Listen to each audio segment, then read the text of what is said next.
Hi, I'm at my daughter's for Easter, and my granddaughter decided she wanted her name on her door, but she wanted it in wooden letters. So this is the maker, and at the moment it's cutting. I'm cutting balsa wood at 2.4 mil, I think it is. It may be 2.5, it's whichever is the closest. And this is how it's coming out. Now on the screen it tells me the number of passes that it's going to do, and it says cutting 2 of 7 passes. So it's decided that this is what's going to come out. Now at the moment it looks a bit brittle, and I'm not sure how it's going to come out.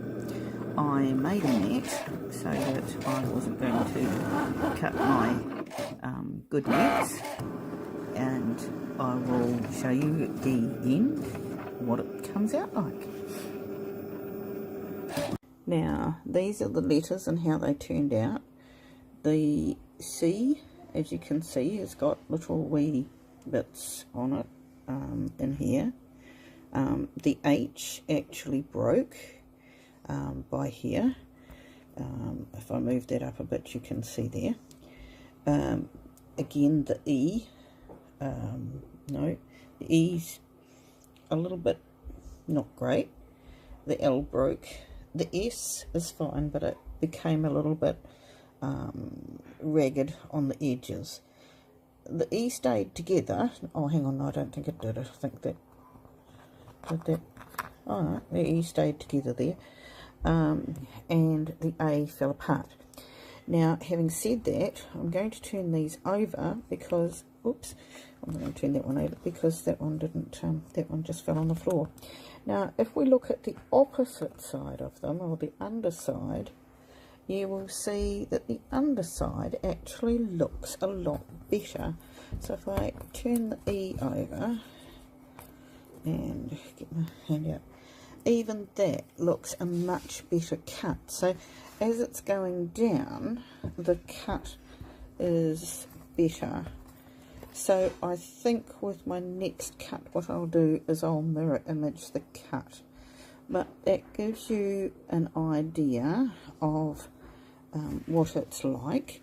Now if I come back to my mat that I made out of things, you can see I've covered it, the mat, with a piece of book covering, and it's gone through the book covering, not quite totally through, but certainly it's got a cut through, and you can see cuts in the mat itself if you have a look at this.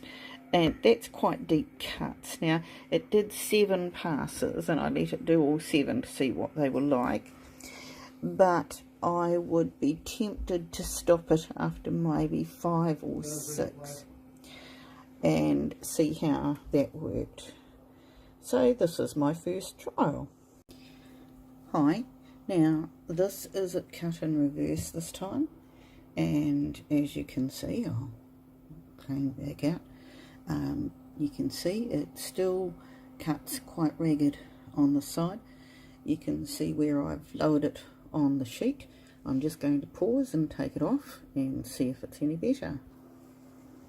Now I have taken it off, and I did 5 passes instead of the 7, and if you look at these now, I'll come down to the S. Now I did make these slightly smaller. I made these 2.5 instead of 2.75, but you can see with the E, I'm finding it very difficult to work one-handed, and I don't want to break these because I've spent so much time on them. But the cutting edge is actually much nicer from underneath, and I'm going to cut a little a vinyl cover for them because my granddaughter wants them covered in rainbow colours. So the secret is definitely you can only have 11 inches wide because you've got to put your wheels to one side. Cut it in reverse and you get a better edge to it. Even on the 5, you will see that the plastic that I put on my mat definitely still cut, and it's still cut into the mat that I made. So be prepared, because if you don't put something over your good mats, you're going to cut through them. So what I did was this orange mat that you can see here in the background, I used it was a book folder, and you can see that by all these little pieces here. I just cut it, opened it up, and I added a piece to one side. It's about half an inch, I suppose, to this side. Taped it all together. I then put double-sided tape on it and put book covering on it, and I'm using the book covering as my sticky side, which means that now I can just clean this all up and put another piece of book covering over it, and it's not going to ruin a good mat when I'm doing things like this. I think I could probably have got away with 4, but 5 certainly cut it all the way through, and it's easy for them to get out, just not one-handed. Okay, I hope that helps people.